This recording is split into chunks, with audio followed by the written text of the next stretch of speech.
Que a graça e a paz do Eterno te alcance aonde quer que você esteja, amém? Hoje nós vamos falar sobre Judas e Pedro.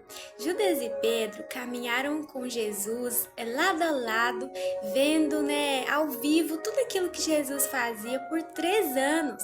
Junto a Jesus, eles comeram, eles passaram necessidade, Eles enfrentaram todo tipo de perseguição, eles caminhavam juntos de cidade em cidade, iam de barco de cidade em cidade, dormiam junto, eles conviviam, 24 horas com Jesus durante 3 anos e viram tantos milagres que o apóstolo João diz que seria impossível colocar em um livro, pois foram muitos milhares de milagres em 3 anos, E Jesus, a vida dele se resumia em pregar o evangelho, anunciar, a salvação que estava sendo ali oferecida agora para todos, E curar. Essa era a vida de Jesus, Havia momentos que ele nem se alimentava, porque ele priorizava a missão pela qual Deus tinha confiado a ele, E apesar de Judas e Pedro terem vivido essa experiência tão linda ao lado de Jesus, conhecer Jesus tão bem, ouvir as boas novas do Evangelho ali lado a lado, quando Jesus falava das parábolas, ele tinha prazer de explicar as parábolas para eles, para que não ficasse nenhuma dúvida, sabe? E apesar disso, ambos traíram Jesus de formas diferentes, por motivos diferentes, mas ambos traíram Jesus, O Judas traiu Jesus por ganância, porque os sacerdotes queriam prender Jesus a todo custo. Eles queriam se livrar de Jesus a todo custo. E quando Judas viu a oportunidade de receber algo em troca por isso, uma coisa que era tão fácil para ele de conseguir, que era entregar Jesus, porque ele sabia onde Jesus dormia, sabia as rotinas, conhecia tudo, Ele não quis perder a oportunidade. E Judas era ganancioso, Jesus disse que ele roubava dos cofres do ministério dele.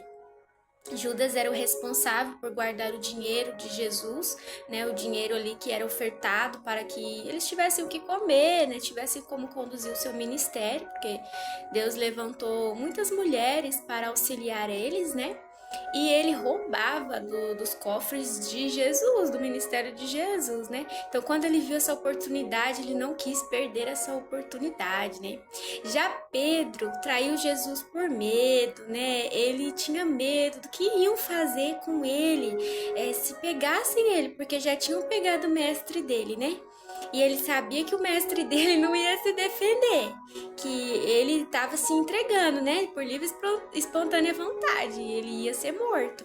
Então, assim, ele ficou com medo. Ele amava Jesus, mas ele ficou com medo, Judas também gostava, amava Jesus, com certeza, mas a ganância falou mais alto no coração dele, E o que fez diferença de um para outro, no final da história, foi a fé que eles depositaram em Jesus, Porque Judas, ele não conseguiu acreditar que Jesus iria perdoar ele.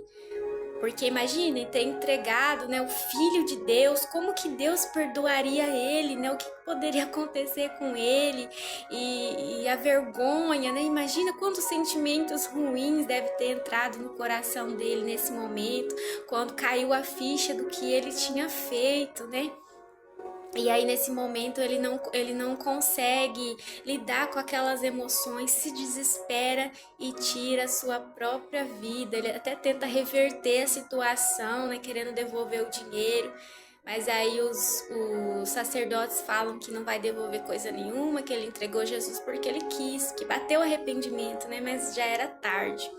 E aí ele tirou a sua própria vida, E já o apóstolo Pedro, ele acreditou, na graça de Jesus. Ele se arrependeu, diz que ele chorou amargamente e pediu perdão e se arrependeu duramente pela fuga dele, por não ter enfrentado, e pede perdão, se reconcilia com o Senhor. né? Eu acredito que ele tenha lembrado ali das inúmeras vezes em que Jesus disse da poderosa misericórdia do Senhor, né, para conosco, de que ele sempre está de braços abertos, esperando que a gente se arrependa e corra para os braços dele, né? E que ele é justo e fiel para nos perdoar e nos purificar de todo o pecado, né? Então que a nossa fé não venha a ser abalada por nenhuma falha, mas que a nossa fé nos conduza sempre a um conserto para com o Senhor, independente daquilo que nós tenhamos feito, né? Que nós sempre venhamos nos arrepender, confessar e buscar a misericórdia do Senhor e não se afastar dele, acreditando que ele não é fiel para nos perdoar, porque ele diz que apesar de nós sermos infiéis, ele sempre é fiel. Amém? O Eterno te ama.